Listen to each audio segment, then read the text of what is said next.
Kang Gondol. Terus kemudian saya tahu Kang Gondol itu beberapa waktu yang lalu kan sempat tur ya ke mana saja Pak Produser? Ke Belanda sama Eropa. Belgia Ya, sama Jerman. ke Eropa, tiga negara itu. Itu sebenarnya apa sih Kang tuh? Ya, sebenarnya awal sekali sederhana. Saya waktu itu jelok itu bantaran Kali Oyo. Saya punya teman namanya Mas Aziz saat itu. Paginya saya bareng-bareng bersama beliau dan saya diberikan satu gayor wayang untuk saya buat latihan. Terus kemudian pagi saya ketemu, saya ambil dengan dua anak saya ke sana. Terus kemudian saya pulang malamnya jam 12 setelah itu, satu hari atau malamnya itu banjir bandang ada di Jelo itu, di bantaran Kali Oyo. Ambrol lah itu. Malam itu saya tahunya jam 1, saya membuat satu lagu rerepen Ojo Nangis. Saat itu memang saya menangis betul. Terus saya di sini pakai lilin karena mati lampu juga. Saya pakai lilin, kemudian saya nyanyikan lagu itu. Lah tiba-tiba setelah beberapa hari ada teman yang dari Belanda itu tertarik katanya. Dia mengatakan, orang ini siapa? Saya pengen ke Indonesia dan bertemu dengan orang itu. Kemudian saya pengen belajar dengan dia. Saya pengen bertemu. Akhirnya dia kesini Mas. Yang itu awal sekali sebelum saya muter-muter ke Belanda itu. Sampai di sini dia tidak sadar dan tidak yakin bahwa saya yang nyanyi itu. Karena saya sangat bersedih Mas itu. Nah, ketemu dengan saya glegak-glegek, guyang-guyu, cekikian, nyanyi keroncong, gojekan gitu. Sangat-sangat berbeda sekali. Dia tidak yakin apakah betul kamu. Nah, setelah itu kemudian barulah lama-lama dia yakin, oh iya kamu, saya nyanyikan. Kemudian dia yakin bahwa itu saya. Setelah yakin, dia pengen belajar lagu-lagu saya. Kemudian dia kesini, dia tinggal di sini 1 bulan, belajar lagu-lagu saya. Kemudian setelah belajar lagu-lagu saya, dia kembali, kemudian menawarkan beberapa kali. Dia kembali sini untuk pentas, menawarkan kembali untuk pentas, dan akhirnya saya diminta untuk ke sana. Salah satunya ngasih workshop, terus kedua pentas bareng dengan seniman-seniman di sana. Kemudian ada diskusi kecil 5 atau 10 orang dengan beberapa teman-teman yang ada di sana. Jadi seperti itu awalnya. Di sana tour, tapi saya buatnya Ramayana, konsep Ramayana, tapi yang ngiringin orang-orang sana. Pentas. Pentas, ada pentasnya, ada workshopnya. Pentas teater atau apa? Akhirnya bentuknya saya nggak tahu. Yo, seni pertunjukan lah ya. Seni pertunjukan. Lah, anak tarine, Oke. Ada puisinya, ada puisinya, ada suluke, ada main wayangnya, ada. Yang bikin lagu tentang kali itu lagu apa? Lagu saya, lagu bahasa Jawa. Bahasa Jawa. Dan dia kok kono mudeng ya pas nah, dia tidak mudeng, tapi dia merasakan gitu ya. Iya, jadi enggak tahu. Kalau enggak tahu lagune Jawa ku kepiye le ngrasake. Tapi mereka katakan bahwa itu sangat menyedihkan sekali. Boleh loh Kang dicoba dinyanyikke. Tapi itu bukan pakai gitar. Jadi mung eman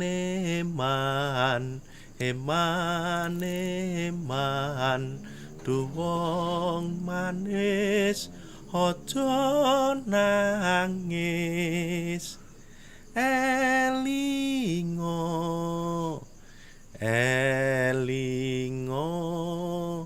tangismu gawe nalongso cup menengo.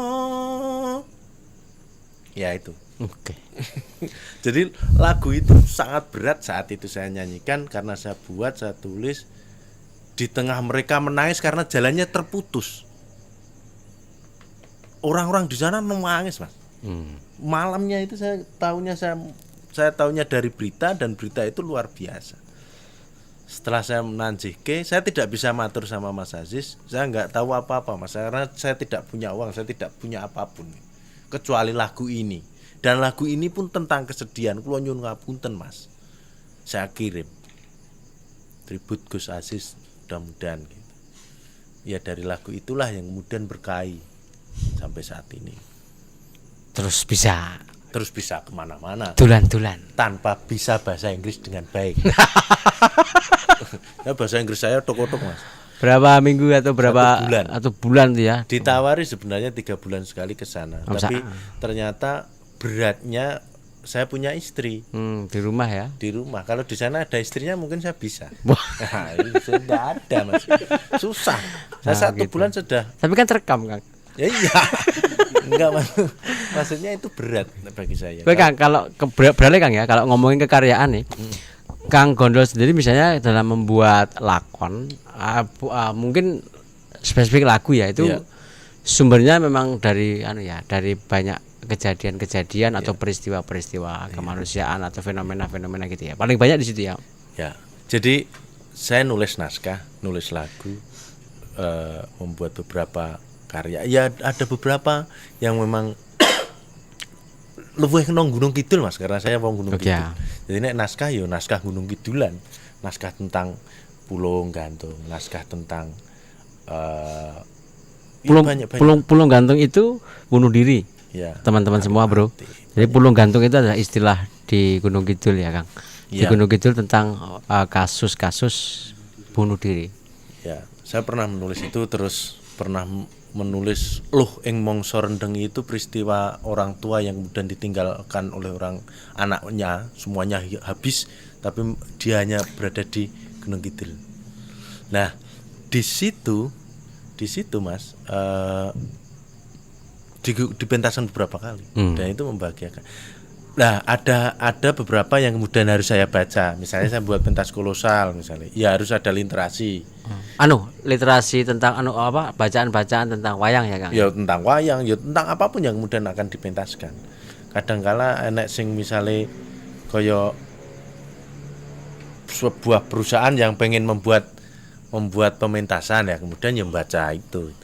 Kaya Ramayana Dupont itu dulu saya membaca tentang antiseptik, tentang hama, tentang dan lain sebagainya. Berarti kadangkala ketika membuat sebuah kekaryaan itu ada kata kuncinya Kang ya. Kata kunci itu kan biasanya dari, kalau misalnya pas ada proyek dari mana gitu, kata kuncinya pokoknya tentang kebersihan lingkungan misalnya gitu ya.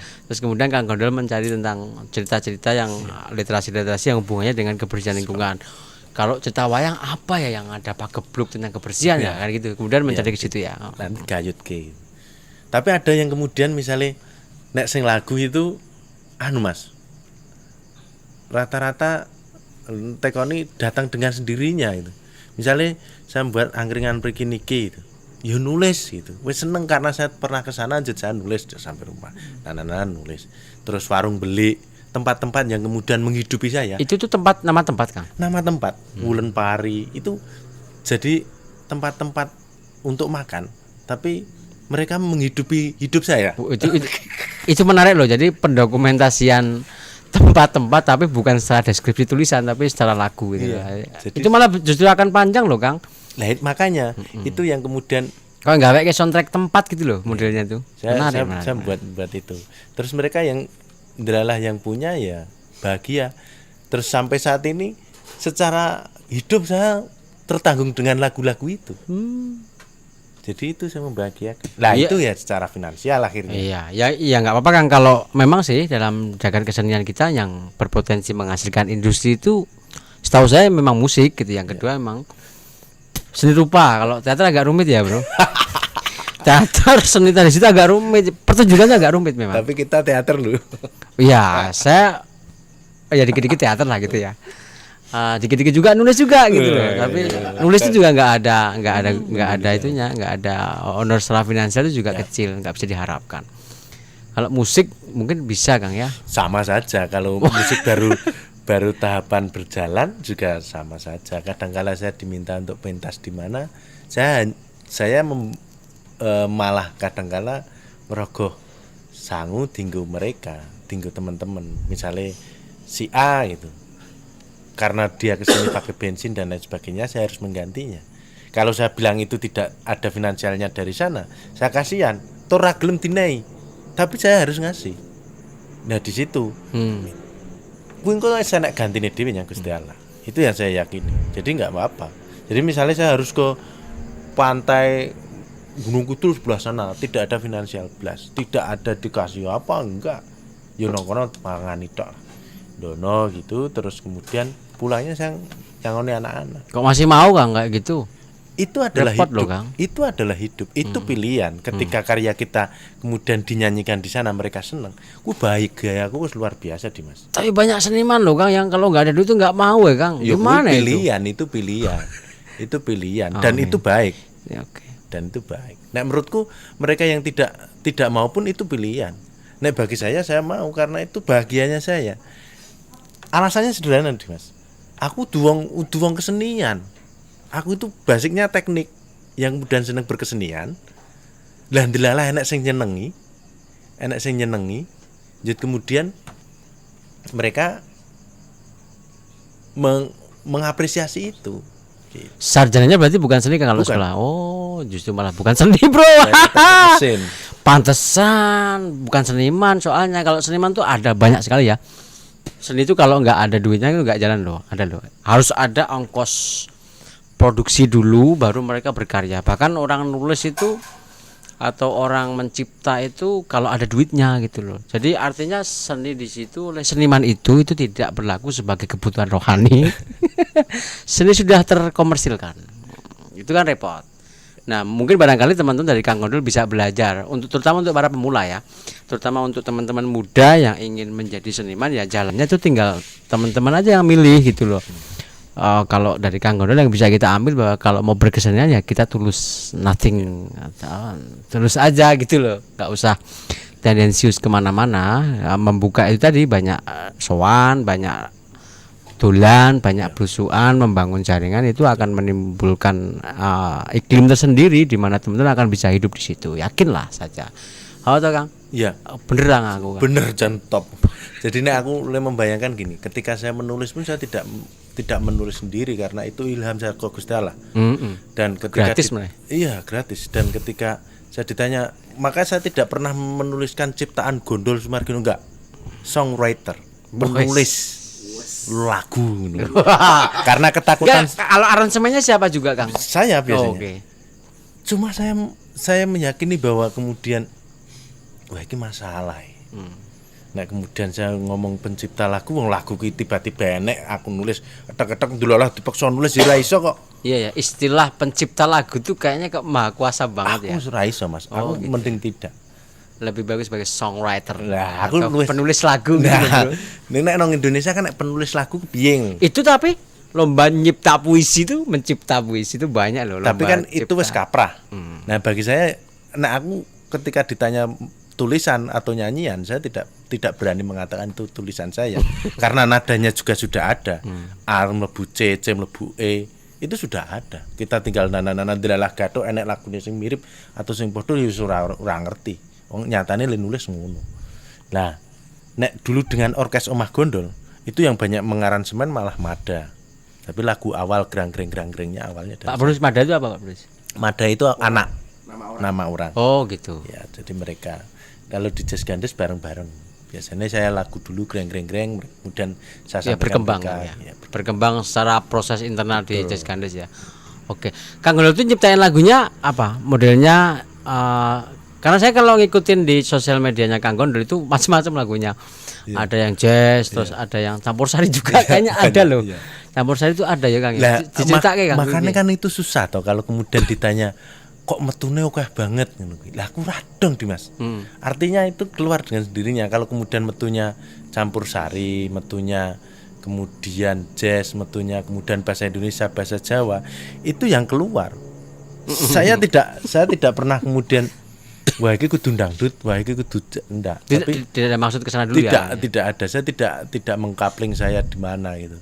Cuma ya akhirnya harus sadar bahwa lagu saya itu untuk anak dan istri saya. Kalau kemudian orang lain menyenangi, menyukai, alhamdulillah. Kalau enggak ya wis walau alam. Gitu nek saya. Jadi saya meyakini di situ dari dulu ketika saya berkarya ya wis bojoku wae. Tapi ada lah ya untuk karya orang lain gitu inspirasinya ya enggak? Oh iya. Enggak tahu nek. Yo tinggu wong liya ngono to karepmu. Iya, maksudnya tuh ya kadang cerita orang lain juga kan Oh, bisa ada. juga ya Iya. kayak gitu. Atau peristiwa percintaan yang kandas gitu. Ngomongin soal pencipta lagu, kita sebenarnya masih kekurangan ya, Pak Produs ya.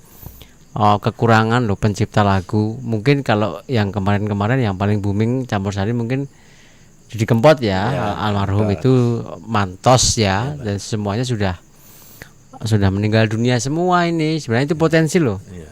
Daripada lagunya, mohon maaf kalau kita melihat dangdut gitu ya, Pak Nurman temannya Pak Produs ini. Itu lagu-lagunya pasti anu semua tuh. Cinta Satu Malam, oh indahnya dan sebagainya. Ya, enggak, karena ada persoalan. Wah, dia ngajakin podcast dangdut nih. Ada persoalan sebenarnya lagu-lagu itu, kenapa lagu itu bisa bertahan lama dan kenapa lagu itu bisa hanya sekilas langsung hilang, itu juga sebenarnya menjadi persoalan sendiri loh. Iya. Ya Kang ya. Benar. Nah, dalam hal ini Kang Gondol piye nyiasati itu atau kembali ke niatan awal mungkin ya. Karena ada beberapa lagu yang kalau kita mengikuti mengikuti industri musik itu kan band-band Indonesia itu kan cepet banget tuh, 2 bulan hilang. Keong Racun, dasar kau keong racun itu juga langsung hilang sebulan gitu loh. Sekarang bukan boneka itu loh, KKI itu bukan boneka, itu booming, kemudian 42 juta viewer, kemudian penghasilannya 1,2 miliar. Habis itu hilang. Tapi ini bukan soal finansial loh bro, ini soal bagaimana masa zaman mengalahkan karya itu sendiri. Apakah karya tidak bisa mengalahkan zaman? Karya itu kalau kita kembali ke penulis-penulis yang serius, misalnya Khairil Anwar misalnya ya, sampai zaman terlewat puluhan tahun itu juga masih hidup gitu. Kalau novelnya Pram dan sebagainya, itu mungkin ya yang membedakan antara lagu pop dengan lagu-lagu serius gitu. Piye tanggapan Kang Gondol? Piye nek? Pilihan lagi Kang ya. Saya sebenarnya iri dengan penulis. Karena penulis itu dibukukan dan kemudian dia lebih lama. Lagu itu hanya didengar. Maka dulu kita mengenal wong Jawa ki tutur. Tutur kuwi kadangkala tutur itu kadangkala didengar kemudian akan berbeda keluarnya. Tapi nek itu bentuk tulisan itu akan jadi asik. Nah, saya membayangkan iso kaya jenengan, iso nulis itu. Bayangan saya itu nulis dawa asik ngono kae. Status Facebook aku Kang nulisnya Kang. Tapi nulis Sama di anesbabu.com itu. tapi nulis dan itu tertulis dan dibukukan misalnya. Itu jadi sesuatu. Nah, bagi penulis lagu itu kan hanya didengar beberapa saat, kadang hilang. Dan itu masalah saya juga. Ada juga masalahnya Kang. Masalahnya adalah yang terkenal bukan penulisnya, penyanyinya gitu loh. Kan penyanyi yang terkenal Mas. Nek saya nggak apa-apa. Oke. Yang penting makanya saya mengidolakan Mbah Narto sebenarnya. Mbah Narto itu setelah beliau tidak ada, tapi musiknya menghidupi campur sari dimanapun. Iya, Mbah Narto, menghidupi wayang dimanapun. Ketika lagunya dinyanyikan luar biasa. Nah, bayangan saya mengono kuwi yo. Aku ra iso duwe apa-apa ning aku bahagia ketika kemudian karya-karyaku dinyanyikan atau karya-karyaku dipentaskan. Aku wis rampung. Jadi ngono ku sing sebenarnya jadi masalah gua aku. Nek secara finansial wis ora entuk apa. Enggak tahu apa Kang ya. Satu. Terus pembukuan kuwi berat bagi penulis lagu. Piye lagune anggere bar dinyanyike lali, kuncine apa lali. Lho, kuwi penulis lagu hilang Dimas. Lah nek nulis buku, makanya kan saya sampai saat ini nek ditekoni seneng apa aku seneng bercita-cita pengen menulis buku yang banyak, nulis tapi ya wis dine Gusti Allah nulis ngono kuwi ya pendek-pendek tak syukuri karena itu wujud saya syukur. Hampir tidak ada monumen ya sebenarnya kalau nulis lagu ya dalam bentuk yang kumpulan gitu, kompilasi gitu ya. Enggak. Jadi itu masalah. Iya ya masalah ya. Bagi pencipta lagu agak masalah ya Kang ya. Iya. Nek lagu dilagokke itu paling beberapa saat jadi hilang. Iya ya, Bapak. Nggih. Sini dong pangku Bapak. Nggih. Jadi nek lagu itu jadi berat kecuali memang fenomenal betul koyo The Beatles yang punya penggemar luar biasa. Kalau di Indonesia Kemudian, iya. Beat KAD. Ya mereka yang luar biasa, yang dari sama ya Beat KAD ngono kuwi kan ada beberapa yang gelem nulis ke itu. Apa mereka punya kumpulan. Ya itu Kalau penulis lagu yang juga penyanyi lain ya kayak Ebit Ghade itu kan lain juga Iya, kayaknya. lain. Artinya dia bisa mengkompilasi karyanya dalam album dia sendiri. Gitu. iya. Nah itu berat. Saya pengen nyanyi itu tapi suara saya jelek. tapi saya begini. Saya itu bertanya ketika pas corona kemarin saya sempat beberapa kali membuat yang saya kemudian cantumkan di Facebook dan Instagram itu nggo tenger. Itu ada yang minta. Oke teman-teman semua. Oke begitu. Jadi memang ya pencipta lagu itu ya memang kita tidak boleh berharap yang harus harus bisa bertahan lama Ya. karena memang selain medianya tidak ada, maksudnya kalau buku itu kan jarang gitu loh kita menemukan buku kumpulan lagu, belum lagi soal aransemen dan sebagainya. Itu repotnya di situ Kang ya. Iya. Dilanjut tadi Kang ceritanya. Oh iya. Jadi di Facebook itu, di Instagram, di media sosial itu saya mencantumkan ada tribut. Itu mereka menginginkan suara saya. Jadi ada teman-teman yang di sini termasuk guru-guru saya itu menyarankan kowe nulis wae rasa nyanyi mergo suaramu ora pas. Tapi teman-teman yang dari Njobo karena mereka suka kekhasan mungkin khas suaranya gitu. Akhirnya mereka menginginkan di situ. Masalah. Iki keganggu. Oh enggak apa-apa Pak Udus ya. Oh gitu. Jadi iki ora ibune ora bapakne apa. Ya, jadi saya sempat menanyakan. Jadi dulu pas corona, awal-awal corona itu saya bingung golek duit, Mas. Aku arek piye, bingung. Akhirnya saya menawarkan membuat beberapa lagu. Lagu saya kemudian saya kirim sampel, kemudian setelah sampel itu saya balik, saya buat videonya. Dan mereka seneng, mereka oke, sing seneng cah loro, oke. Transfer duit. Lah terus itu sampai akhirnya ada yang menyarankan ada menyarankan mbok rasa suaramu rapati apik gitu. Bliru. Bagi saya itu baik. Ya. Maka ketika saya menyanyikan jarang saya kemudian untuk kalangan yang ada di rumah itu malah jarang saya nyanyi. Jadi kalangan yang untuk bujuku dan lain sebagainya yang audien biasanya yang nyanyi orang lain.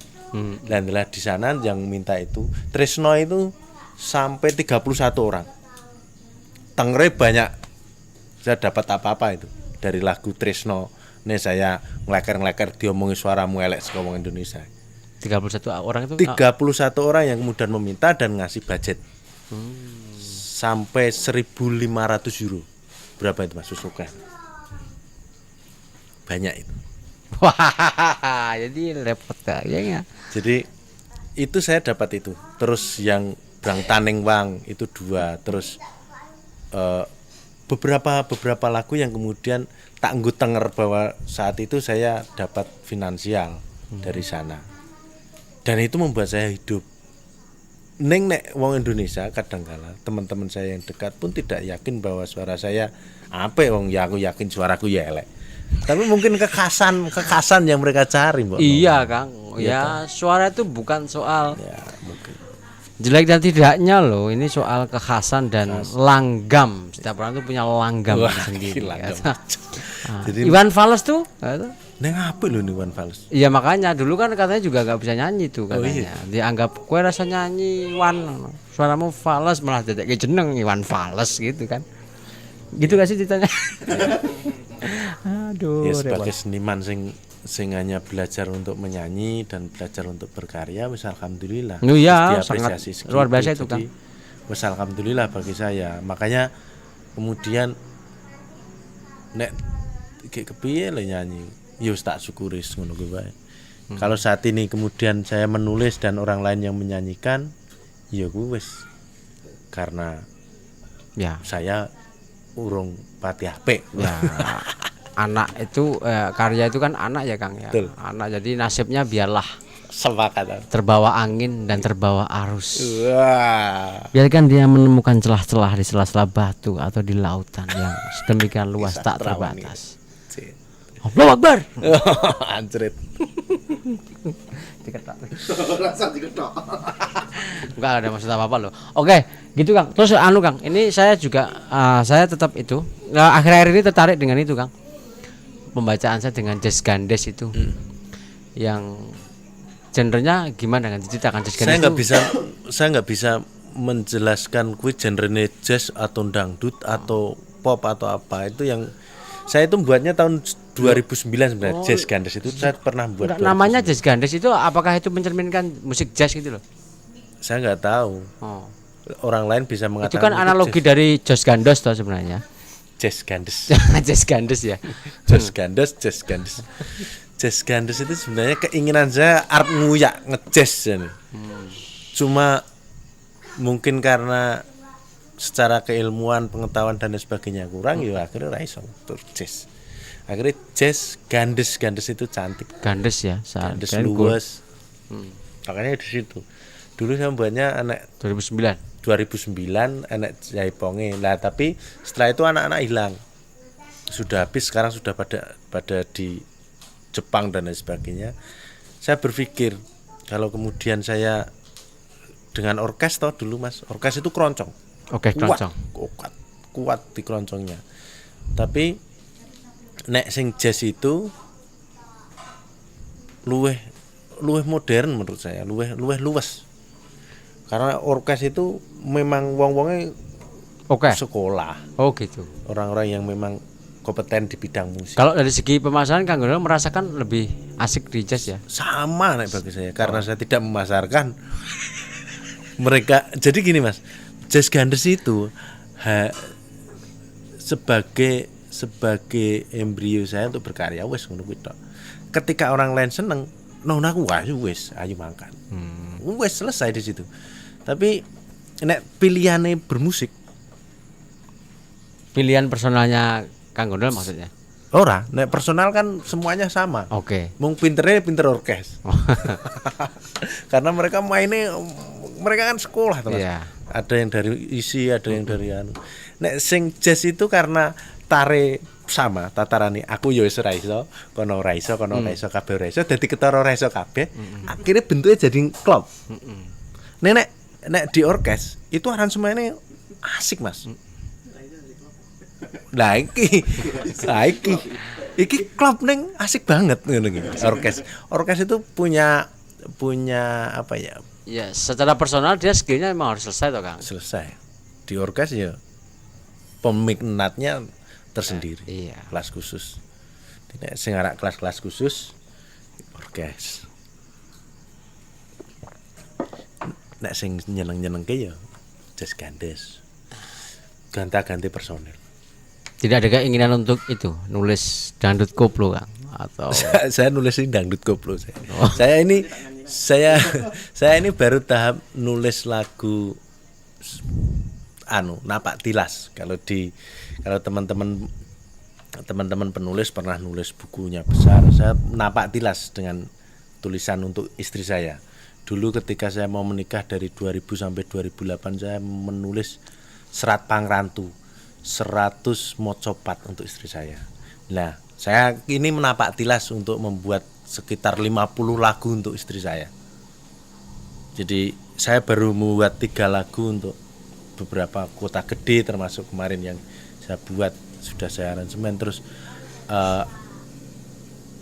banyak inspirasi yang kemudian saya munculkan. Nah, napak tilas 8 tahun itu. kok mau 8 tahun? 8 Saya dari 2000 sampai 2020. Oh, gitu. Lama Mas, aku pacaran tok. Oh, mau ditapak tilasi dibikin lagu gitu. Dibikin lagu. Wah, kurang romantis apa itu, Bro? Lu apaan makan ke kafe ya? Produser. Pacaran berapa bulan kamu, Pak produser? Oh, dulu. Oh, ngaku aja. Oh, 1 tahun. Ini bertahun-tahun dan sebagai ending dari sebuah pernikahan, mengabadikan momentum itu menjadikan sebuah lagu. Wah, itu tenang dahsyat gitu. Karena Karena Mas. Cinta itu kayak gitu loh. Karena gini Mas. Saya itu tidak yakin kalau lagu saya itu dinikmati orang. Makanya kemudian saya meyakini lagu saya itu untuk anak dan istri saya. Pertama untuk saya, kedua anak, ketiga istri saya. Wes selesai di situ. Ketika orang lain itu suka berarti efek Ya. Wes walau bisa. Apalagi berpikir soal harus ada duitnya. Itu nanti saudara-saudara sebangsa dan sebangsa air. Dipikir ya. Lagu Tresno misalnya, itu lagu yang kemudian saya buat untuk bojone jet akhirnya wong liya seneng, wong londo seneng. Wes Efek. Wes. Gitu Pak Produser kira-kira. Kemudian ini Kang, kembali lagi ya ke spirit Kang Gondol ini, sampai sekarang masih tetap ya bersama teman-teman muda ya, masih ngurusi, masih berhubungan dan sebagainya. Betul, harus, karena saya dulu pernah membuat dolanan anak dengan anak-anak muda, itu pernah disalahkan. Kenapa dolanan anak-anak itu seneng gadget?